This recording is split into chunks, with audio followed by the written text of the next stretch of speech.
السلام علیکم ورحمۃ اللہ وبرکاتہ۔ الحمد للہ والصلاة والسلام علی من لا نبی بعد، اما بعد، اعوذ باللہ السمیع العلیم من الشیطان الرجیم من حمزہ ونفکہ ونفثہ، بسم اللہ الرحمن الرحیم۔ وقال اللہ تعالی فی القرآن المجید والفرقان الحمید، ان اللہ یحب التوابین ویحب المتطہرین۔ الحمدللہ القمر ٹی وی اسٹوڈیو کے پلیٹ فارم سے کہ جس طرح آپ احباب جانتے ہیں کہ مسلسل ہفتہ وارانہ کلاس کا آغاز ہم نے کیا ہوا ہے، کہ جس کلاس کے اندر ہم سمجھتے ہیں کہ معاشرے کے اندر بہت سے ایسے بنیادی مسائل ہیں کہ لوگوں کو ابھی تک ان مسائل کا علم نہیں ہے۔ علم تو ہے مگر قرآن و حدیث کا فہم اور قرآن و حدیث کے جو اتھینٹک دلائل ہیں ان کے بارے ان کو علم نہیں ہے۔ تو ہم نے سوچا کہ کچھ ایسے مسائل ہونے چاہیے کہ جن پر قرآن و حدیث کے وہ اصول آئیں، اور قرآن و حدیث کے اصولوں کو ملحوظ خاطر رکھتے ہوئے ہم ان مسائل کا لوگوں کو بتلائیں کہ اصل مسائل کیا ہیں اور آج کے معاشرے میں ہمیں دھوکہ کیا دیا جا رہا ہے۔ ہمارا شروع سے الحمدللہ تقریباً یہ چوتھی یا پانچویں کلاس ہے، اور پہلی کلاس میں ہم نے جو اسلام کا جو بنیادی اصول تھا نا، اسلام کا آپ کو پتہ ہے کہ سب سے جو بنیادی اصول ہے وہ ہے عقیدہ توحید۔ ظاہر بات ہے جب انسان کے پاس عقیدہ نہ ہوگا تو وہ جتنی مرضی لاکھ عبادتیں کرے تو اللہ ذوالجلال کے ہاں وہ عبادتیں وہ جتنے مرضی وہ نوافل پڑھیں وہ نوافل، وہ حج کرے وہ حج، اللہ کے ہاں شرف قبولیت کا وہ معیار اور درجہ نہیں رکھتے جب تک اس کے اندر عقیدت کی غلاظت موجود ہو۔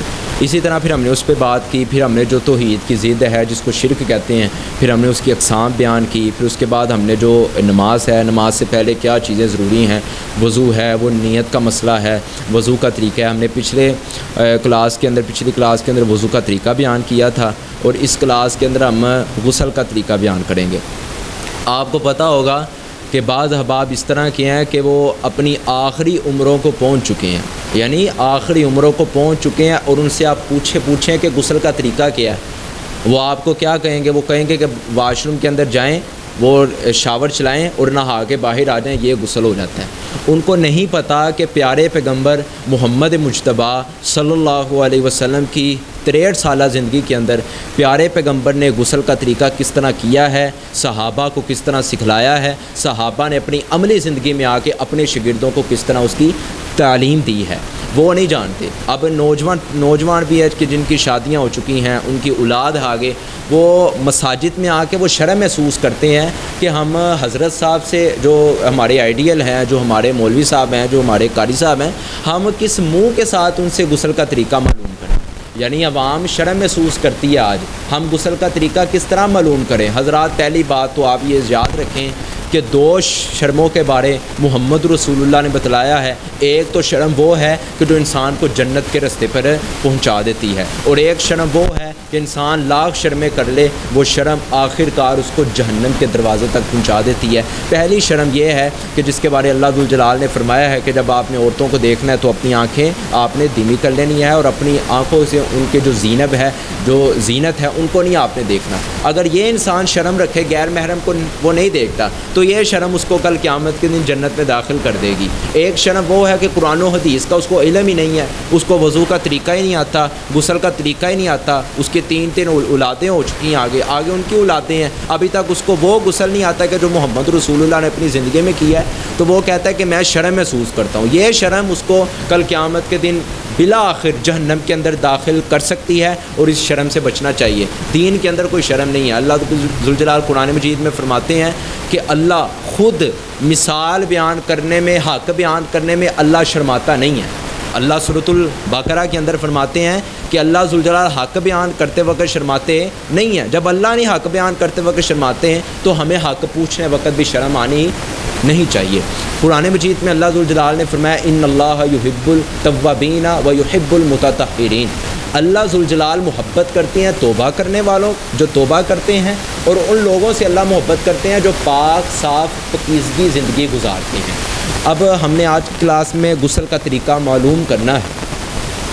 سب سے پہلے ہم اپنے معاشرے کے اندر دیکھیں گے کہ معاشرے کے اندر کس طرح غسل کیا جاتا ہے۔ بعض احباب غسل اس طرح کرتے ہیں کہ جب ان پہ غسل واجب ہو جاتا ہے وہ واش روم کے اندر جاتے ہیں، بعض اب آپ نے دیکھا ہوگا جدید دور ہے، اب تو شاور آ چکے ہیں، وہ شاور کو کھولتے ہیں اور ہاتھوں کو دھوتے ہیں، شرمگاہ کو وہ دھوتے ہیں اور سیدھا اپنا یہ جو سر ہے شاور کے نیچے کر لیتے ہیں اور شاور پانی بہانا شروع کر دیتا ہے اور وہ سارے جسم پر پانی بہا لیتے ہیں اور باہر آ کر کہتے ہیں ہمارا غسل ہو گیا۔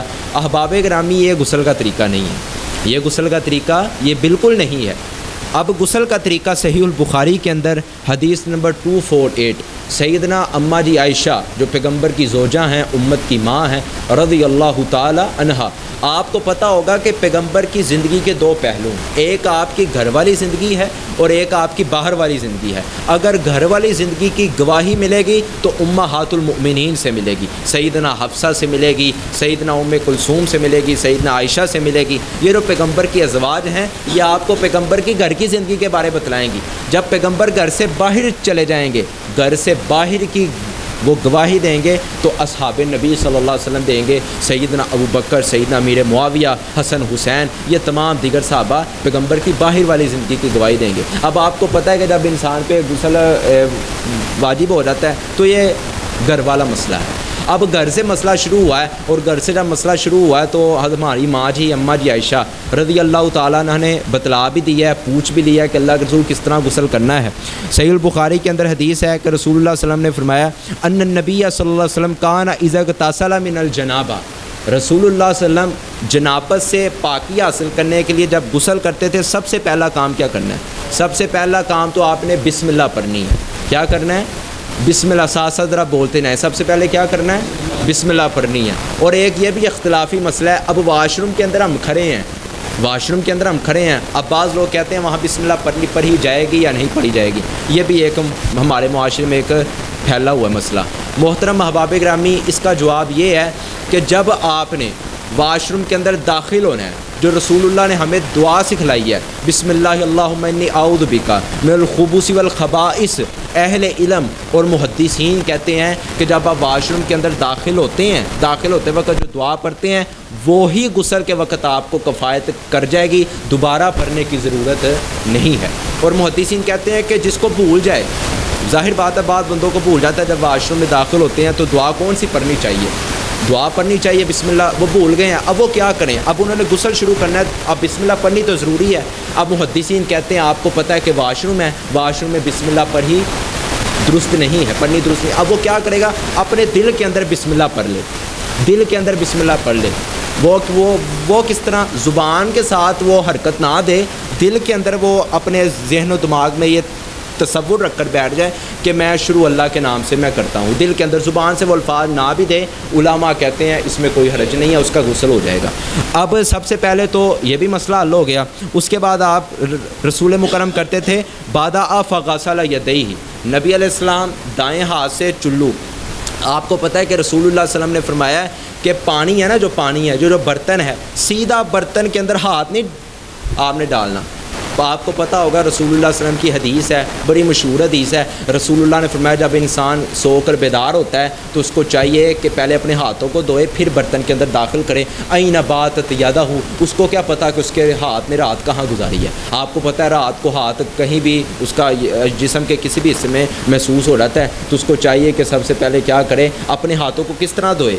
اپنے ہاتھوں کو، اگر شاور ہے تو بڑا بہترین طریقہ ہے کہ 3 مرتبہ اپنے ہاتھوں کو پہلے وہ دھو کر پھر اپنی شرمگاہ کو دھوئے۔ رسول مکرم صلی اللہ علیہ وسلم، حضرت اماں جی عائشہ بیان کرتی ہیں، پھر رسول مکرم ثم غسل فرجہ، عربی کے اندر فرجہ کہتے ہیں شرمگاہ کو، پھر اپنی شرمگاہ کو دھوئے، بائیں ہاتھ سے شرمگاہ کو دھونا ہے اور اچھی طرح آپ نے شرمگاہ کو دھونا ہے۔ یہ بھی مسئلہ حل ہو گیا۔ پھر آپ رسول مکرم پھر کیا کیا کرتے تھے؟ فماسہم التراب، پھر اپنے دونوں ہاتھوں کو کس کے ساتھ دھوتے تھے؟ رسول مکرم مٹی کے ساتھ۔ آپ کو پتہ تب وہ مٹی ہوتی تھی تو مٹی کے ساتھ رسول اللہ اپنے ہاتھوں کو صاف کر لیتے۔ اب تو صابن آ چکے ہیں، اب کئی طرح کے جدید آلات آ چکے ہیں، آپ صابن کے ساتھ بھی اپنے ہاتھوں کو دھو سکتے ہیں۔ پہلے بسم اللہ پڑھی، اس کے بعد اپنے ہاتھوں کو دھویا، پھر ہاتھوں کو دھونے کے بعد بائیں ہاتھ سے شرمگاہ کو دھویا، شرمگاہ کو دھونے کے بعد پھر آپ نے پھر اپنے ہاتھوں کو دھویا، پھر اپنے ہاتھوں کو دھونے کے بعد آپ نے پھر کیا کرنا ہے؟ ثم یتوضا کما یتوضا للصلاۃ، پھر پیغمبر اس طرح وضو کرتے تھے جس طرح نماز کے لیے وضو کیا جاتا ہے۔ نبی اس طرح وضو کرتے تھے جس طرح نماز کے لیے وضو کیا کرتے۔ کیا جاتا ہے. کس طرح؟ ثم تمزمزا، پھر پیغمبر دائیں ہاتھ سے چلو بھرتے. اب میں نے آپ کو پچھلی کلاس میں طریقہ بتایا تھا کہ دونوں طریقے ٹھیک ہیں. 3 مرتبہ آپ ناک میں پانی چڑھا بھی سکتے ہیں اور 3 مرتبہ کلی کر بھی سکتے ہیں. یہ بھی طریقہ بالکل ٹھیک ہے اور درست ہے اور کر سکتے ہیں، کوئی حرج نہیں ہے. اور میں نے آپ کو ایک دوسرا طریقہ بھی بتایا تھا، ایک چلو کے ساتھ آپ ایک چلو سے اپنے ناک میں بھی پانی چڑھا لیں اور کلی بھی کر لیں. یہ بھی مسئلہ بالکل درست ہے اور کر سکتے ہیں. ثم تمزمزا، پھر پیغمبر کیا کرتے تھے؟ کلی کیا کرتے تھے. کلی کر کر پھر نبی علیہ الصلوۃ والسلام ناک میں پانی چڑھایا کرتے تھے. یہ بھی آپ طریقہ ایک دیکھ لیں. بعض لوگ ناک میں پانی چڑھاتے ہیں صرف اس طرح، یہ درست نہیں ہے طریقہ. پیغمبر ناک میں پانی اس طرح لے کر اس کو کھینچتے تھے تاکہ ناک کی ہڈی تک پانی پہنچ جائے. یہ رسول اللہ صلی اللہ علیہ وسلم کا طریقہ تھا. اور اب رسول اللہ نے اس سے بھی منع کیا ہے، اگر انسان نے روزہ رکھا ہوا ہے تو روزے کی حالت میں اگر آپ پر غسل واجب ہو جاتا ہے تب آپ نے اپنے ناک میں پانی چڑھانا نہیں ہے. اس میں نبی علیہ السلام نے رخصت دی ہوئی ہے، صحیح حدیث میں موجود ہے. اس کے بعد نبی علیہ السلام وسطن شکا وسطن سارا، نبی علیہ السلام ناک میں پانی چڑھاتے پھر اس کو ناک کو صاف کیا کرتے تھے. پھر پیغمبر علیہ الصلوۃ والسلام اپنے چہرے مبارک کو اچھی طرح دھویا کرتے تھے، یہاں سے لے کے ٹھوڈی تک. میں نے آپ کو پچھلی کلاس میں بھی بتایا تھا علیحدہ داڑھی کا خلال کرنا ضروری نہیں ہے. جب آپ نے چہرے پہ پانی ڈالنا ہے ساتھ ہی آپ اپنی داڑھی کا خلال کر سکتے ہیں، کوئی اس میں حرج نہیں ہے. رسول اللہ کا یہی طریقہ تھا. اس کے بعد آپ اپنی دائیں کوہنی کو دھوتے تھے 3 مرتبہ، پھر بائیں کوہنی کو آپ دھوتے تھے. اب مسئلہ آ گیا ہے سر کا. اب اس میں 2 طرح کی حدیثیں ہیں. آپ غسل کے اندر سر کا مسح کر بھی سکتے ہیں اور نہیں بھی کر سکتے. پہلی بات، پہلی حدیث کے اندر ہے کہ رسول اللہ صلی اللہ علیہ وسلم سر کا مسح کیا کرتے تھے. یہاں سے آپ شروع کرتے، پھر الالقفا، حدیث کے اندر قفا کہتے ہیں گدی کو، گدی تک آپ لے کر جاتے. اور صحابی رسول فرماتے ہیں آپ گدی سے دوبارہ وہاں لے کے آتے جہاں سے آپ نے ابتدا کی تھی. پھر رسول مکرم، یہ عربی کے اندر ان انگلیوں کو کہتے ہیں سبابہ. شہادتین کی جو انگلی ہیں عربی میں اس کو سبابہ کہتے ہیں. سبابہ انگلیوں کو پھر اپنے کان میں داخل کیا کرتے تھے. پھر یہ بھی آپ غسل کے اندر مسح کر سکتے ہیں. اس میں جواز ہے، اس میں کوئی حرج نہیں ہے. اب دوسرا طریقہ، آپ نے سر کا مسح اگر کرنا نہیں ہے، ایک طریقہ پیغمبر سے یہ ملتا ہے کہ پیغمبر علیہ الصلوۃ والسلام، ماں جی عائشہ رضی اللہ تعالیٰ عنہ فرماتی ہیں کہ رسول مکرم ثم یدخل اصابعہ فی الماء، نبی علیہ الصلوۃ والسلام پانی لیتے، انگلیوں کو تر کرتے، پانی کے ساتھ پانی لیتے اور بالوں کی جڑوں تک پہنچاتے. یعنی بالوں کی جڑوں تک پہنچاتے کہ بالوں کی جڑوں کا کوئی حصہ بھی خشک نہ رہ جائے، بالوں کی جڑوں کا کوئی حصہ بھی خشک نہ رہ جائے. اصول الشعر ثم یصب علی رأسہ ثلاثا. پھر رسول مکرم صلی اللہ علیہ وسلم کیا کرتے؟ پہلے کیا کرنا ہے؟ پہلے آپ نے پانی، اپنی انگلیوں کو پانی سے گیلا کرنا ہے. گیلا کر کر پھر آپ نے کیا کرنا ہے بھلا بتلائیں ہاں ذرا؟ خلال کرنا ہے، اور خلال کرنا ہے، اچھی طرح پانی پہنچانا ہے تاکہ بالوں کی جڑوں تک پانی پہنچ جائے. اس کے بعد آپ نے کیا کرنا ہے کہ آپ نے 3 چلو اپنے سر کے اوپر بہانے ہیں. علماء نے اس کے طریقے مختلف بیان کیے ہیں. علماء کہتے ہیں جو راجح موقف ہے وہ یہ ہے کہ آپ ایک چلو دائیں طرف بہائیں. اب سوال ہوتا ہے کہ دائیں طرف ہم کیوں بہائیں، ہم بائیں سے شروع کیوں نہیں کر سکتے؟ تو اس کی دلیل یہ ہے کہ سیدنا اماں جی عائشہ رضی اللہ تعالیٰ عنہ بیان کرتی ہیں رسول اللہ صلی اللہ علیہ وسلم ہر کام اپنی دائیں طرف سے شروع کیا کرتے تھے. حدیث میں آتا ہے آپ جب بالوں کی مانگ نکالا کرتے تو دائیں طرف سے. ثم طہوری، جب آپ طہارت حاصل کرنے کا ارادہ کرتے تو دائیں طرف سے آپ ابتدا کیا کرتے تھے. آپ نے دائیں طرف چلو بہانا ہے، پھر بائیں طرف بہانا ہے، پھر سر کے درمیان میں چلو بہا دینا ہے. یہ آپ کا سر کا ہو گیا. پھر آپ نے اور کیا کرنا ہے؟ پھر آپ نے سارے جسم پر پانی بہانا ہے. اس کے 2 طریقے ہیں. آپ سیدھا بھی پانی بہا سکتے ہیں، آپ اس طرح بھی کر سکتے ہیں کہ اپنے دائیں جو ہمارا کندھا ہے جس کو شولڈر کہا جاتا ہے، آپ پہلے اس پہ بہائیں، پھر بائیں پہ بہائیں، پھر پورے بدن کو اچھی طرح آپ پانی کے ساتھ تر کر لیں. یہ رسول اللہ مکرم صلی اللہ علیہ وسلم کے غسل کا طریقہ تھا. اب ایک اور سوال کہ اب رسول مکرم صلی اللہ علیہ وسلم یہ طریقہ کر رسول مکرم صلی اللہ علیہ وسلم باہر آ کر اپنے پاؤں کو دھویا کرتے تھے۔ اماں جی عائشہ بیان کرتی ہیں رسول اللہ باہر آتے تھے پھر اپنے پاؤں مبارک کو دھوتے تھے۔ تب کیوں دھوتے تھے؟ تب یہ تھی کہ وہ جو مٹی پڑی ہوتی تھی اور جب پانی آتا تھا وہ چھینٹے اوپر آتے تھے، تو اس لیے اب تو علماء کہتے ہیں اب تو ہمارے واش روم اس طرح کے بن چکے ہیں کہ اب جواز ملتا ہے کہ اب آپ اندر بھی پاؤں دھو سکتے ہیں، اندر بھی پاؤں دھو سکتے ہیں۔ وہ کس طرح؟ سر پر چلو بہانے کے بعد آپ پاؤں اندر بھی دھو سکتے ہیں اور باہر آ کر بھی دھو سکتے ہیں۔ دونوں طرح کی دلیلیں احادیث میں موجود ہیں، کسی پر بھی عمل کر لیں گے تو کوئی حرج نہیں ہے۔ اس کے بعد رسول اللہ صلی اللہ علیہ وسلم سارے بدن پر پانی بہا لیا کرتے تھے۔ یہ رسول اللہ صلی اللہ علیہ وسلم کے غسل کا آسان سا طریقہ تھا جو عوام الناس نے اور لوگوں نے اور ہمارے بعض احباب نے بڑھا چڑھا کر ہمیں بیان کر دیا۔ اور بعض لوگ تو یہاں تک کہتے ہیں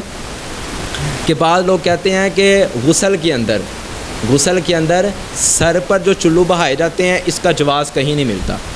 ہمارے جو حنفی حضرات ہیں، احناف کا ایک یہ بھی موقف ہے۔ احناف کہتے ہیں کہ آپ نے سب سے پہلے کیا کرنا ہے کہ سب سے پہلے آپ نے جو سر پہ پانی بہانا ہے نا، اس کی کوئی دلیل حدیث سے ملتی نہیں، یعنی انہوں نے سری حدیث کی مخالفت کرنا شروع کر دی۔ مگر سیدنا اماں جی عائشہ رضی اللہ تعالیٰ عنہ جو رسول اللہ کے گھر کی گواہی دے رہی ہیں، آپ کے غسل کے طریقے کے بارے لوگوں کو بتلا رہی ہیں کہ لوگوں پیغمبر پہلے اپنے جو سر کا خلال کیا کرتے تھے تاکہ بالوں کی جڑوں تک پانی پہنچ جائے، ثم یصب علی رأسہ ثلاثا، پھر پیغمبر اپنے سر کے اوپر 3 چلو بہایا کرتے تھے۔ صحیح سند کے ساتھ روایت موجود ہے، صحیح البخاری ہے، 248 حدیث کا نمبر ہے، آپ جا کے چیک کر سکتے ہیں۔ حضرت اماں جی عائشہ نے پیغمبر کے غسل کا طریقہ ہمیں بتلا دیا ہے۔